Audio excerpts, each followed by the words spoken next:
Hi friends, welcome to my YouTube channel Odisha అత్త తెలంగాణ కోడలు. ఈరోజు అయితే మా ఇంట్లో వెజిటేబుల్ రైస్ చేస్తున్నాము. చూడండి, దీంట్లో మసాలా దినుసులు ఇలాచీ, షాజీరా, చెక్క, లవంగాలు మరియు బిర్యానీ ఆకు. రైస్ అయితే ముందుగా ఒక 5 నిమిషాలు నానబెట్టి ఉంచుకోవాలి. చూడండి, వెజిటేబుల్స్ అయితే ఇలా కట్ చేసుకోవాలి. క్యాలీఫ్లవర్, క్యారెట్, బీన్స్, పచ్చిమిర్చి, ఆలు. ముందుగా అయితే ఒక బౌగన్ పెట్టుకొని డాల్డా అయితే వేస్తున్నాము. మీ ఇష్టం, మీరు ఒకవేళ ఆయిల్ కూడా వేసుకోవచ్చు. చూడండి, ఇది వేడైన తర్వాత మసాలా దినుసులు వేసుకోవాలి.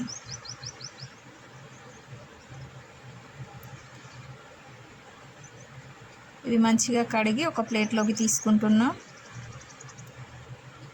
ఫ్రెండ్స్, మా వీడియోస్ మీకు నచ్చినట్లయితే లైక్ చేయండి మరియు మా ఛానల్ని సబ్స్క్రైబ్ చేయండి. ఒక స్పూన్ వరకు అయితే అల్లం వెల్లుల్లి పేస్ట్ వేసుకొని మనం కట్ చేసి పెట్టుకున్న వెజిటేబుల్ అన్నీ వేసుకొని మంచిగా కలుపుకోవాలి.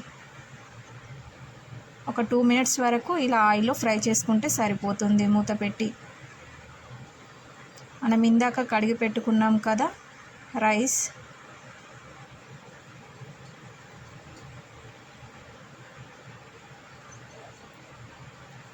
చూడండి, దీంట్లో ఒక 2 గ్లాసుల వరకు అయితే వాటర్ వేసుకోవాలి.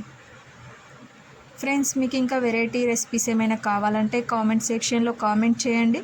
మేము మీకు ఇంకా మరెన్నో వీడియోస్ కూడా చేసి పెడతాము.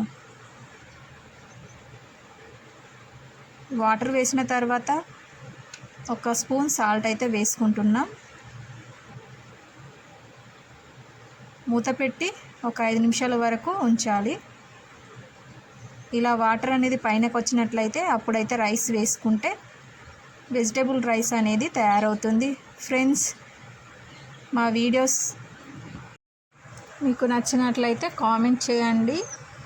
ఫ్రెండ్స్, మీకు ఇంకా బగారా రైస్, వెరైటీ రెసిపీస్ కూడా మేము చేసి వీడియోస్ పెడతాము. మీరు పెట్టే కామెంట్ వల్లనే మాకు ఇంకా వేరే వీడియోస్ చేయడానికి, కుకింగ్ వీడియోస్ మాకు ఇంట్రెస్ట్ కలుగుతుంది. చూడండి, ఒక 10 నిమిషాలు ఉడికించుకుంటే వెజిటేబుల్ రైస్ రెడీ. పైన కొద్దిగా కొత్తిమీర వేసుకుంటే వెజిటేబుల్ రైస్ రెడీ.